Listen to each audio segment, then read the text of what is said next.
Okay, so I'm back in the car today, and it is raining, but it's not very cold, so got that going for me.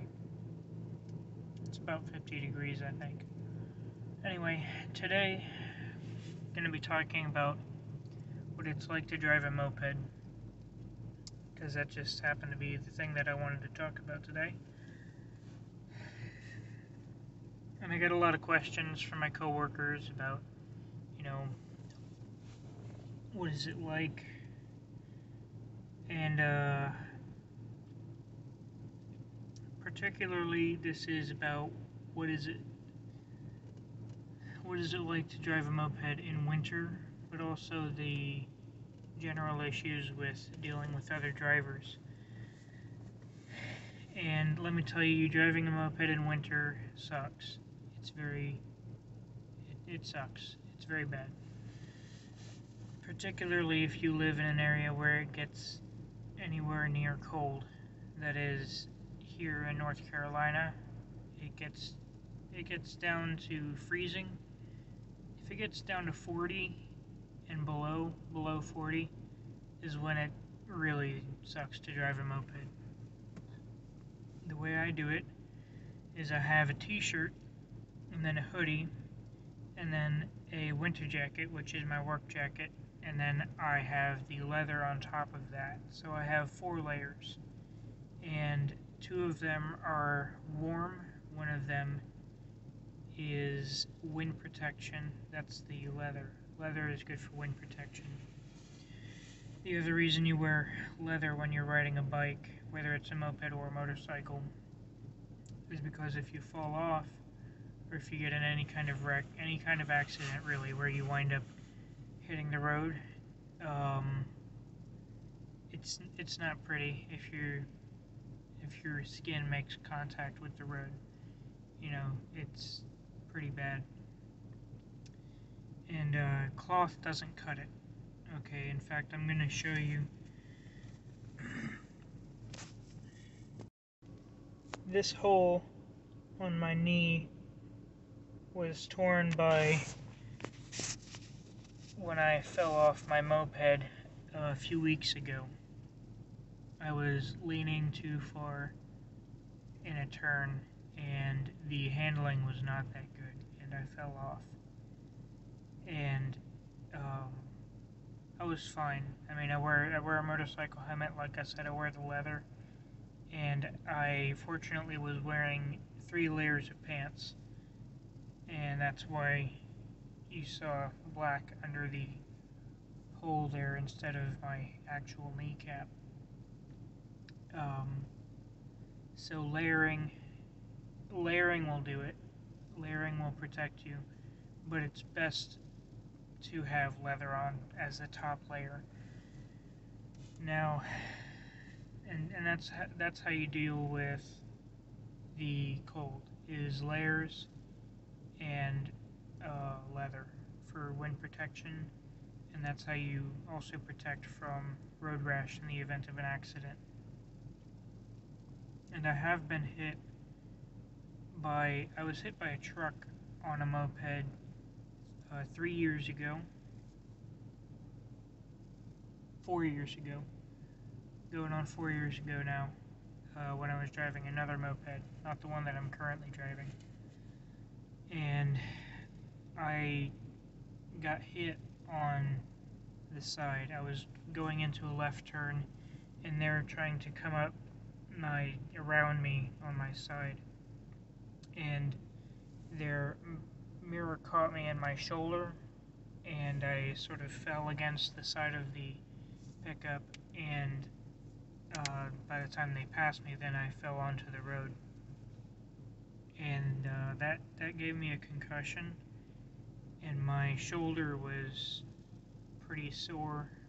It felt like it was pulled, and but it wasn't too bad. If I had been any farther into the turn, if I had been any faster, or if they had been slower and not gotten there when they did, then they would have caught me head on, and I could have died in that situation. In my recent accident, when I just fell off, um, I fell on my left side again, but my right side was really what got messed up. Particularly my tricep here and my shoulder were very sore, and I don't know why, but I went to a chiropractor, and apparently I had ribs that were out of place on this side, and he set that straight. So if you have any kind of accident on a moped, whether you fall off or you get hit, go to a chiropractor and, just get an adjustment. That's my recommendation. If you have a concussion, in fact, that first accident, an ambulance was present. I didn't need to be taken to the hospital, so I declined. But I should have had them, I should have had them check a little better for concussion. I didn't know much about getting into accidents at that time, so I didn't really know what I was doing, but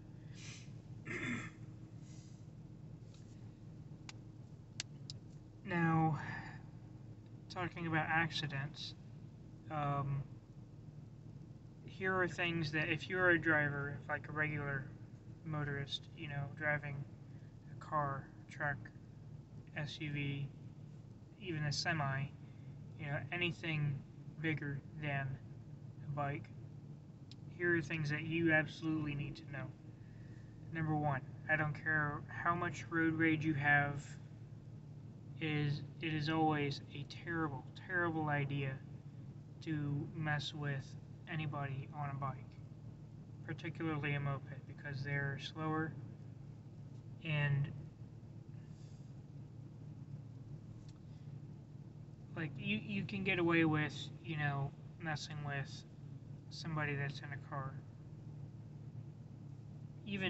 Obviously, if you should not have road rage. It's not a good thing. And I'm speaking from experience. I have encountered road rage. I have been a road rager, and it's not a good thing. It makes you constantly tense when you're on the road, and that's not good for you. But when you're dealing with a moped, it's much more dangerous. That's really the point that I'm making here, is that it's more dangerous, so you should be even more cautious about any flare-up of any temper. Second thing, never, ever, ever, ever tailgate a moped. It is the dumbest thing you can do. I had somebody tailgate me recently on my moped, and the thing is, if you tailgate a car can brake check you. A moped cannot brake check you. The most a moped can do is let off the throttle and hope that you're not an idiot, and hope that you slow down as they do. Because if they were to brake check you, because here's the thing, letting off the throttle, I let off the throttle on this guy for, I think, about 4 seconds. In 4 seconds, a moped slows down significantly, especially if it's going uphill. And the acceleration on a moped is very, very slow. Pardon me. So, letting off the throttle for 4 seconds is an inconvenience to you and the moped. And that's the other thing. You really need to understand that no matter how inconvenient it is to you that you're stuck behind a moped, chances are you're going to be able to get around that moped safely, okay? And they are going to be stuck going 30, 40 miles per hour. So be a little compassionate, understand that they are not out there on the road just to piss you off, just to make you late. In most situations, that's somebody that either can't afford a car or has had their license revoked for one reason or another and still has to live their life. So be more compassionate to mopeds is what I'm saying. And I did mention passing mopeds safely. There is a safe way to pass a moped. That is, wait for the dotted yellow line. Do not pass in a no passing zone. It doesn't matter that it's a moped.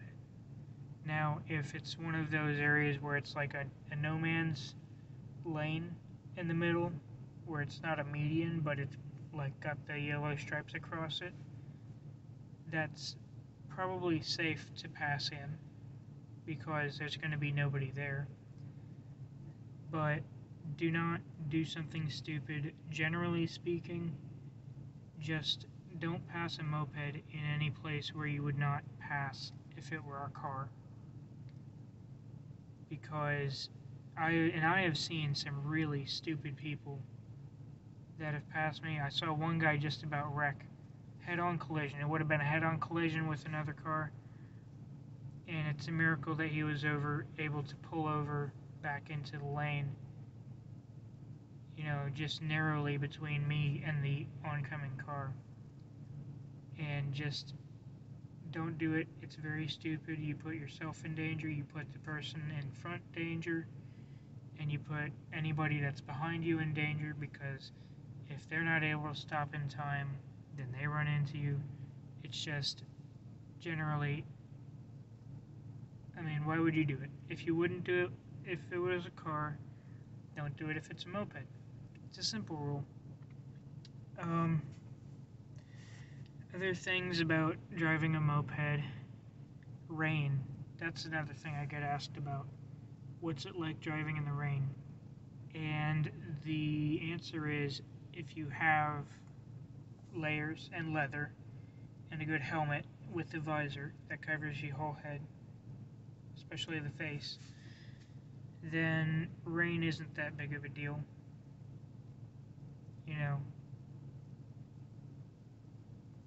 It's annoying, and if it's heavy rain, you typically opt out of going anywhere if you can. And if it's light rain, it's really nothing. Now, what's the other thing that I was going to talk about? Yeah, fuel economy. People always ask, what's your miles to the gallon? And I don't know what the miles to the gallon are, but I do know that it's 7.5 miles one way to work, 7.5 miles back. So I have a 15-mile round trip commute every day. And one tank of gas, and it's like I think it's a 1 gallon actually, 1 gallon tank of gas. That will last me 3 days at least. So let's say 15 times 3, that's 45.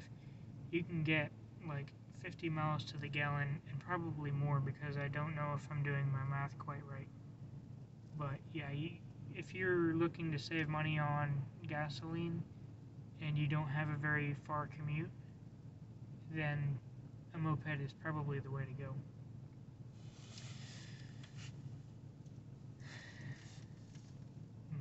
What else about driving a moped can I talk about? Yeah, the downside is you don't have space. Like in this car, this isn't a huge car. I would say it's fairly spacious for a sedan. And that's like, compared to a moped, that is a ton of space. I can put so much junk in this car and take it all over the country. With a moped, that's the other thing, you can't go very far with a moped, because my moped is a 50cc, and I've found that means I go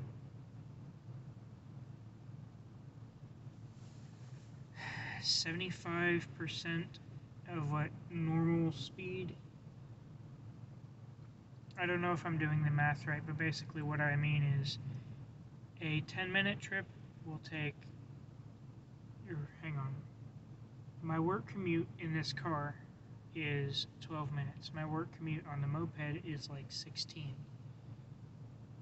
And a 45-minute trip from here to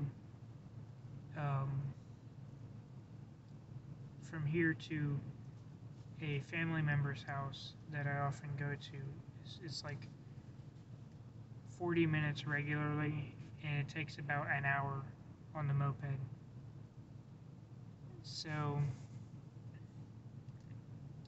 it's something like add 25 to 50% of the normal trip onto the total time, and that's what it's going to be on the moped. So, and it takes 12 hours for me to drive to my girlfriend's house, so that would be like 18 hours, and probably honestly more, because when I go to her house, I'm driving at like 90 miles an hour to save time.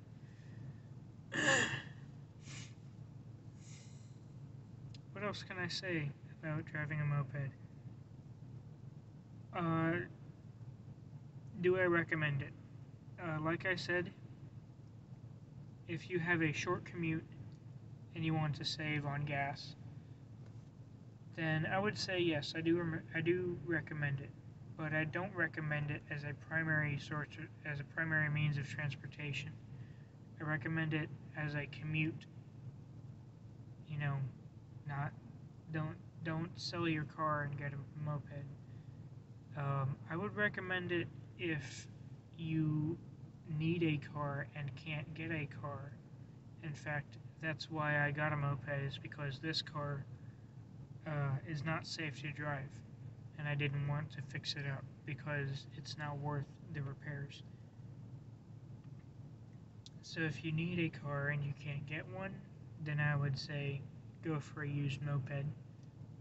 You know, one that runs and one that is any good, you know, not just some cheap junk. Something that's already run down. And mine's getting pretty run down. I probably need to get it serviced or something. That's the other thing. Maintenance is not all that expensive, but you can wind up, if you don't know what you're doing, you can wind up getting scammed and spending a good deal more on maintenance than you really need. For example, getting a headlight fixed, you know, just replacing the bulb, is nothing. I mean, it's you just disassemble the headlight, and then you pop the bulb in, you put the headlight back together, the whole assembly. It takes like 10 minutes tops, probably less, like 5 minutes if you really know what you're doing and you're good at it. But a shop will charge you like way too much to do that, and the bulb itself is like $7 on Amazon for 2 of them. In fact, when I went to the scooter shop, it was $7 for 1 of them. So don't go to a scooter shop unless you're gonna get a second opinion and you want to know what you're getting into. But anyway, I'm getting to, look, I'm at 19 minutes now, and I think I've said just about all there is to say about driving a moped. If you have any questions, put them in the comments and I will respond, because it's not like I have all that many subscribers and I don't really have a popular YouTube channel. Pretty small time. In fact, I doubt that this will get very much attention. But if there's anybody out there that's, you know, looking for information on mopeds, then I'm glad you found me. And hit the subscribe button. I talk about all kinds of stuff. You know, I just come out and sit in my car and talk about stuff. And hit the like button and turn on the bell if you want notifications when I upload. And thanks. Farewell.